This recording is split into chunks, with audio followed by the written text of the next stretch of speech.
Mary Morris. October 12, 2000, in Houston, Texas.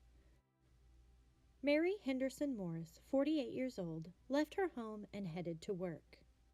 She never got there.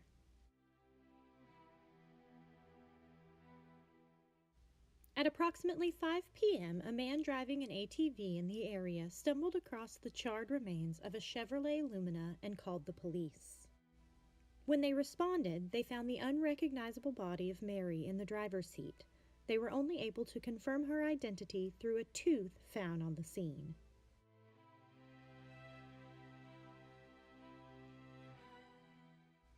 The body had been soaked in gasoline and lit on fire.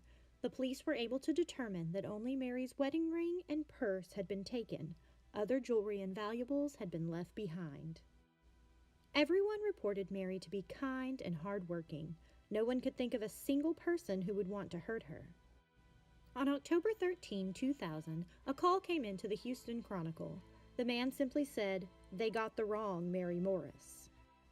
No one had any idea what this could possibly mean until 3 days later. On October 16, 2000, Mary McGinnis Morris, 39 years old, was found dead from a gunshot wound in her Dodge Intrepid less than 25 miles from the site where the first Mary had been found. She was also beaten in the attack.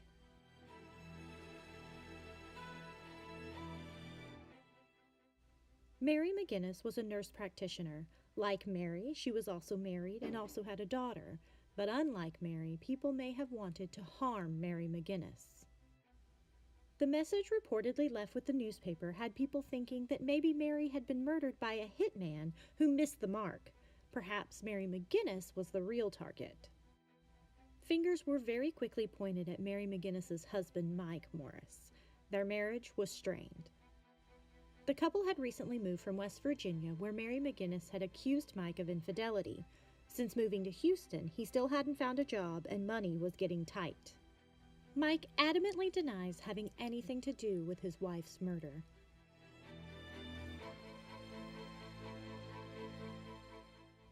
Shortly before her death, Mary McGinnis was concerned for her safety and asked Mike for a gun to keep under the seat of her car.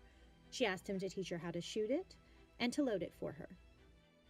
That gun, which was registered to Mike, was found on the seat next to Mary McGinnis's body and was positively identified as the murder weapon. Police have stated that they believe the gun was left to make it appear as though Mary McGinnis committed suicide.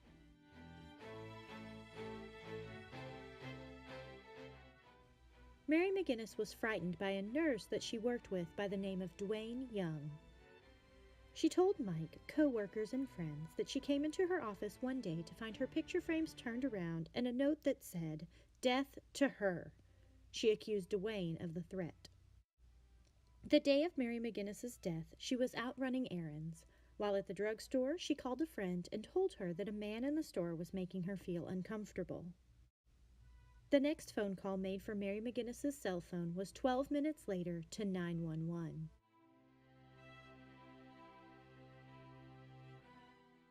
The recording of this call has never been released to the public, but police indicated that she was attacked while on the phone and her last moments were recorded by police dispatch. Oddly enough, another phone call was made to Mary McGinnis's cell phone after her death, but before her body was discovered. The call was from her husband. Phone records indicate that the call was answered and lasted for 4 minutes. Mike denies having spoken to anyone during this call. He claims that, distraught because he did not know where his wife was, he called her cell phone and let it ring for 4 minutes. Police and her cell phone carrier deny that this is true, because the call would not have registered as completed if no one had picked up. Many people believe that Mike made this call and the killer picked it up. They alleged that the two talked to confirm that Mary McGinnis was, in fact, dead. One thing that might have linked the two Mary Morris murders was that Mike reported that a ring had been stolen from the vehicle, just like in Mary's murder.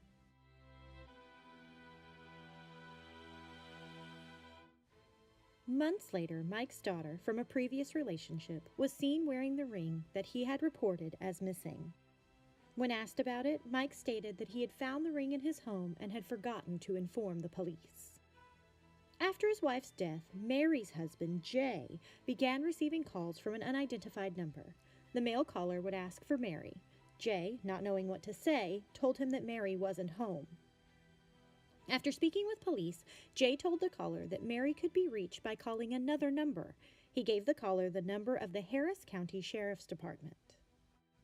The caller responded, "Oh, yeah, right." He hung up, and the calls have stopped. The calls were traced to an apartment complex, but the caller has never been identified. In 2015, Mary's daughter, Marilyn Blaylock, and Mary McGinnis's sister, Stephanie Lohr, met while taping an episode of The Montel Williams Show that detailed the case. The two have built a close friendship, and Marilyn moved to Connecticut, close to where Stephanie lives. The women say that the tragedy brought them together. They feel like they lost a loved one, but gained a new family. Please visit www.ican'tbelieveitsnonfiction.com. And don't forget to subscribe.